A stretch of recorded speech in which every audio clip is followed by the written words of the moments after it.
And almost everybody else in every industry that uses explosives, they electronically fire. So they run some non-L wire to it and they blow it up remotely.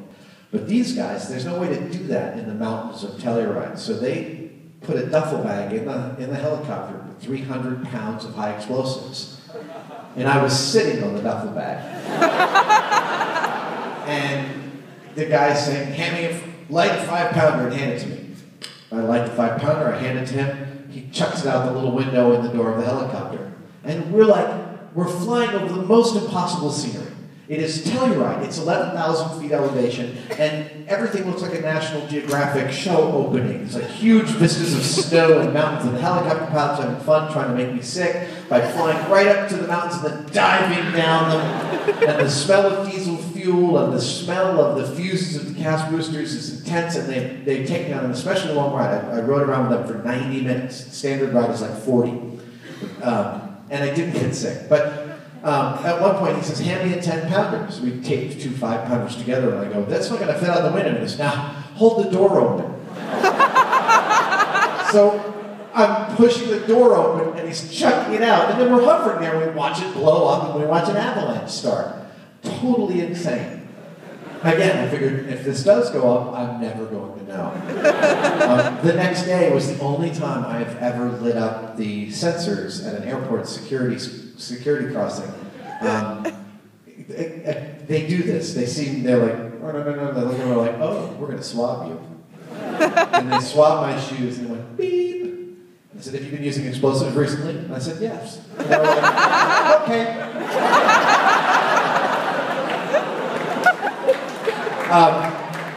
Lastly, I have one more story about fearing for my life. We were doing a story, we did 2 stories on this, underwater car,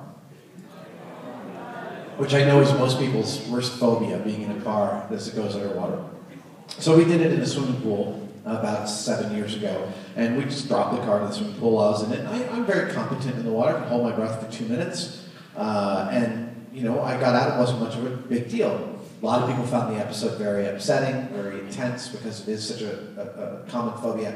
But one of the things we got was letters saying that, well, that's not what usually happens. When cars go in the water, they hit bump them first, and then momentum carries them over upside down. So we decided to revisit it about 3 years ago, and I designed a methodology by which we would pull the car off the barge from its rear bumper so we could pull it all the way over. And we were spooked by this from the get-go. I really wanted to do it. Jamie trusted that I wanted to do it and that I was going to do it safely, but both of us felt itchy about it all the way down, and we really thought through all the ways in which this thing could go sour. We thought, what if in the initial impact off the barge, I hit my head and I get unconscious? Okay, so we placed 2 safety divers in the car. If I can't talk immediately after the impact, they're going to crack the glass and pull me out. What if I can't figure out where I am? Well, we'll put 2 sources of breathable air, and you know what? For good measure, we're going to strap a safety diver in the back seat. Lastly, and we did this 3 days before the experiment, we're going to strap a full 1.5 minutes of breathable air to my shoulder.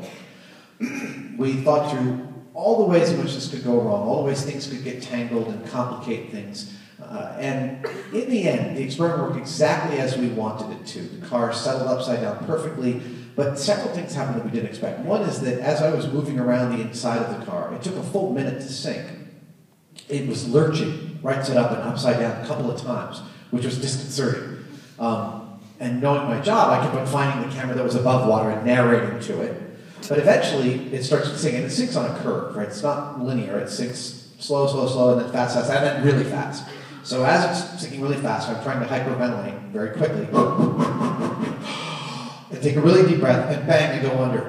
And now there's a feature of the car that we didn't really take into account, which is that it was owned by a very, very, very dedicated smoker. We cleaned like 400 cigarette butts out of the cab of this car. I'm not kidding. It was like a commercial against smoking.